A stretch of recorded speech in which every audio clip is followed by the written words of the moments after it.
Item ಯಾವುದೇ ಇರಲಿ try ಮಾಡಿ ಆಚಿ ಚಿಕನ್ ಮಸಾಲಾ. ಬಾಗಲಕೋಟೆಯಲ್ಲಿ ಜನರಿಂದ ಬಿರುಸಿನ ಪ್ರಚಾರ, ಬಿರುಸಿನ ಮತದಾನ ನಡೀತಾ ಇದೆ. ಸುಡು ಬಿಸಿಲಿನಲ್ಲೂ ಕೂಡ ಅದನ್ನು ಲೆಕ್ಕಿಸದೆ ಯುವಕರು ಮತದಾನವನ್ನ ಮಾಡ್ತಾ ಇದ್ದಾರೆ. ಬಾಗಲಕೋಟೆ ಮತ್ತು ದಾವಣಗೆರೆ ಎರಡನ್ನೂ ಕಂಪೇರ್ ಮಾಡಿದ್ರೆ ಬಾಗಲಕೋಟೆಯಲ್ಲಿ ಅತಿ ಹೆಚ್ಚಿನ ಪ್ರಮಾಣದಲ್ಲಿ ಮತದಾನದ ಶೇಕಡಾವಾರು ಗೊತ್ತಾಗ್ತಾ ಇದೆ, ಶೇಕಡಾವಾರು ದಾಖಲಾಗ್ತಾ ಇದೆ. ಬಿಸಿಲನ್ನು ಲೆಕ್ಕಿಸದೆ ಯುವಕರು ಮತದಾನವನ್ನ ಮಾಡಿದ್ದಾರೆ. ಇನ್ನು ಪಿಂಕ್ ಮತಗಟ್ಟೆಯಲ್ಲಿ ಮತವನ್ನ ಚಲಾಯಿಸ್ತಾ ಇದ್ದಾರೆ ಯುವತಿಯರು. ನವನಗರದಲ್ಲಿರುವ ಸಖಿ ಮತಗಟ್ಟೆಗೆ ಯುವತಿಯರು ಬರ್ತಾ ಇದ್ದಾರೆ.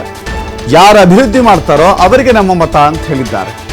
ಯಾರೂ ಮನೆಯಲ್ಲಿ ಕೂರಬೇಡಿ, ಬಂದು ಮತ ಹಾಕಿ ಅಂತ ಹೇಳಿ ಅಲ್ಲಿನ ಯುವಕ ಯುವತಿಯರು ಹೇಳ್ತಾ ಇದ್ದಾರೆ.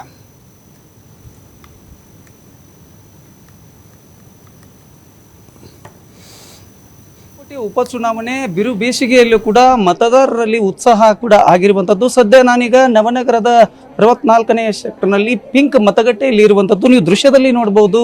ಏನು ವಿಶೇಷವಾಗಿ ಇಲ್ಲಿ ಸಖಿ ಕೇಂದ್ರ ಅಂತಕ್ಕಂಥ ಏನು ವಿಶೇಷ ಮತಗಟ್ಟೆ ಏನಿದೆ, ಈ ಮತಗಟ್ಟೆಯಲ್ಲಿ 1600ಕ್ಕೂ ಅಧಿಕ ಮತದಾನ ಇರುವಂಥ ಇದು ಕೇಂದ್ರ. ಇಲ್ಲಿ ವಿಶೇಷವಾಗಿ ಸಖಿ ಕೇಂದ್ರ ಮತಗಟ್ಟೆ ಅನ್ನುವಂಥ ವಿಶೇಷ ಮತಗಟ್ಟೆಯನ್ನ ಕೂಡ ಮಾಡಿರುವಂಥದ್ದು. ಇದರಲ್ಲಿ ಪ್ರಮುಖವಾಗಿ 700 ಮಹಿಳೆಯರೇ ಇರೋದ್ರಿಂದಾಗಿ ಈ ಮತಗಟ್ಟೆಯನ್ನ ವಿಶೇಷವಾಗಿರ್ತಕ್ಕಂಥ ಮತಗಟ್ಟೆ ಇದು ಪಿಂಕ್ ಮತಗಟ್ಟೆ. ಅಂದ್ರೆ ಇಲ್ಲಿ ವಿಶೇಷವಾಗಿ ಬಲೂನ್ ಹಾಕುವುದರ ಮುಖೇನವಾಗಿ ಇಲ್ಲಿ ಏನು ಸಾಕಷ್ಟು ಪಿಂಕ್ ಮತಗಟ್ಟೆಯ ಯಾವ ರೀತಿಯಾಗಿ ಪಿಂಕ್ ಇರುವಂತ ಮತಗಟ್ಟೆಯಲ್ಲಿ ಸಾಕಷ್ಟು ಮಹಿಳೆಯರು ಕೂಡ ಇಲ್ಲಿ ಮತ ಹಾಕ್ಲಿಕ್ಕೆ ಬಂದಿರುವಂತದ್ದು ನೀವು ನೋಡಬಹುದು. ಯಾಕಂತಂದ್ರೆ ಒಂದ್ ಕಡೆ ಬಿರು ಬೇಸಿಗೆ, ಇನ್ನೊಂದು ಕಡೆ ಮತದಾರ ಪ್ರಭುಗಳು ಸಾಕಷ್ಟು ರೀತಿ ವಿಶೇಷವಾಗಿ ಮತವನ್ನ ಚಲಾಯಿಸಲಿಕ್ಕೆ ವಿದ್ಯಾರ್ಥಿಗಳು ಕೂಡ ಬಂದಿರುವಂತದ್ದು. ಹೀಗಾಗಿ ಇಲ್ಲಿ ವಿಶೇಷತೆ ಏನು ಅನ್ನೋದಂದ್ರೆ ಇಲ್ಲಿ ವಿಶೇಷ ಮತಗಟ್ಟೆಗಳನ್ನ 5 ವಿಶೇಷ ಮತಗಟ್ಟೆಗಳನ್ನ ಕೂಡ ಇಲ್ಲಿ ಮಾಡಿರುವಂತದ್ದು. ಹೀಗಾಗಿ ಇಲ್ಲಿ ಪ್ರಮುಖವಾಗಿ ಈಗಾಗಲೇ 5 ಮತಗಟ್ಟೆಗಳಲ್ಲಿ ಸಖಿ ಕೇಂದ್ರ ಮತಗಟ್ಟೆ ಏನಿದೆ, ಈ ಮತಗಟ್ಟೆಯಲ್ಲಿ ಸಾಕಷ್ಟು ವಿಶೇಷವಾಗಿರ್ತಕ್ಕಂಥ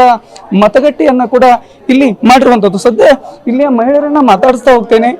ಇವತ್ತು ವಿಶೇಷವಾಗಿ ಏನ್ ಹೇಳಕ್ಕೆ ತಮ್ಮ ಹಕ್ಕನ್ನ ಚಲಾಯಿಸ್ತಾ ಇದ್ದೀರಿ? ರೈಟ್, ವೋಟ್ ಹಾಕೋದ್ ರೈಟ್, ಎಲ್ಲರೂ ಬಂದ್ ಹಾಕ್ರಿ, ಖುಷಿ ಆಗುತ್ತೆ ಬಂದು ವೋಟ್ ಹಾಕಿದ್ರು. ಮತದಾನ ಪ್ರಭುಗಳಾಗಿ ಮತವನ್ನು ಚಲಾಯಿಸ್ಲಿಕ್ಕೆ ಬಂದಿರಿ, ಏನ್ ಅನಿಸ್ತಾ ಇದೆ? ಏನಿಲ್ಲ, ಇದು ನನ್ 3ನೇ ಸಲ ಅಲ್ಲ, ಅಷ್ಟೇನ್ ವಿಶೇಷ ಅನ್ಸ್ತಿಲ್ಲ. ಮೊದಲನೇ ಸಲ ಇದ್ದಿದ್ರೆ ಅನ್ಸ್ತಿತ್ತು, 3ನೇ ಸಲ ಇದ್ದಿದ್ರೋದ್ರಿಂದ ಕಾಮನ್ ಆಗಿ ಅನ್ಸ್ತಿದೆ. ಅವಾಗಿಂದ 2 ಗಂಟೆಯಿಂದ ಲೈನಲ್ಲಿ ನಿಂತಿದ್ದೀವಿ. ಇನ್ನೂ ತುಂಬಾ ಅನ್ಸುತ್ತೆ ಒಳಗೆ ಹೋಗೋಕೆ. ನಮಸ್ತೆ ಸರ್. ಇವತ್ತು ವಿಶೇಷವಾಗಿರ್ತಕ್ಕಂಥ ಮತವನ್ನು ಚಲಾವಣೆ ಮಾಡ್ತಾ ಇದ್ದೀರಿ, ಏನ್ ಹೇಳ್ತೀರಿ? ಖುಷಿ ಆಗುತ್ತೆ, ಇದು ನಮ್ದು ರೆಸ್ಪಾನ್ಸಿಬಿಲಿಟಿ. ಸೊ ಎಲ್ಲರೂ ಶುಡ್ ವೋಟ್ ಮಾಡ್ಬೇಕು. ವೋಟ್ ಈಗ ಮತಗಟ್ಟೆಯಲ್ಲಿ ವೋಟ್ ಮಾಡ್ಲಿಕ್ಕೆ ಬಂದ್ರೆ ಪುರುಷರು ಜಾಸ್ತಿ ಇರೋದ್ರಿಂದ ಇಲ್ಲಿ ಅತಿ ಹೆಚ್ಚು ಮಹಿಳೆಯರು ಇದ್ದೀರಿ. ಈ ವಿಶೇಷ ಮತಗಟ್ಟೆ ಹೇಳೋದಾದ್ರೆ ಇದು ನಮಗೆ ಸೇಫ್ ಐತಿ. ಸೊ ಎಲ್ಲ ಕ್ರೌಡ್ ಎಲ್ಲ ಕಮ್ಮಿ ಆಗುತ್ತೆ, ಬಿಕಾಸ್ ಎಲ್ಲ ಮಹಿಳೆಯರು ಸ್ಟ್ಯಾಂಡ್ ಮಾಡ್ಯಾರ. ಸೊ ನಮಗೆ ಇದು ಹೆಲ್ಪ್ಫುಲ್ ಆಗುತ್ತೆ. ಈಗ ವಿಶೇಷವಾಗಿ ಪಿಂಕ್ ಮತಗಟ್ಟೆ ಮಾಡಿದ್ದಾರೆ, ಎಲ್ಲ ಮಹಿಳೆಯರು ಇದ್ದಾರೆ. ಇಂತ ಉರು ಬಿಸಿಲಲ್ಲಿ ಕೂಡ ನೀವು ಮತ ಹಾಕ್ಲಿಕ್ಕೆ ಬಂದಿದ್ರಿ, ಏನ್ ಅನಿಸ್ತಾ ಇದೆ? ವಿಶೇಷ ಚಲೋ ಅನಿಸ್ತಿದೆ. ವೋಟ್ ಹಾಕಬೇಕು.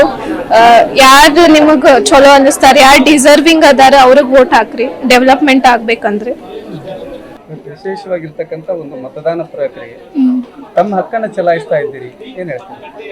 ಲೈಕ್ ನಾವು ಒಬ್ಬರೇ ವೋಟ್ ಹಾಕ್ಲಿಲ್ಲ ಅಂದ್ರೆ ಏನ್ ಆಗಂಗಿಲ್ಲ ಅಂತ ಕುಂದ್ರೋಕ್ಕಿಂತ ಎವ್ರಿ ವೋಟ್ ಕೌಂಟ್ಸ್ ಅನ್ನೋದು. ಸೊ ಆದಷ್ಟು ಎದ್ ಬಂದು ವೋಟ್ ಹಾಕೋದು, ಬಿಸಿಲೈತಂತ್ರ ಮನ್ಯಾಗ ಕುಂದ್ರೋದಿಲ್ಲ.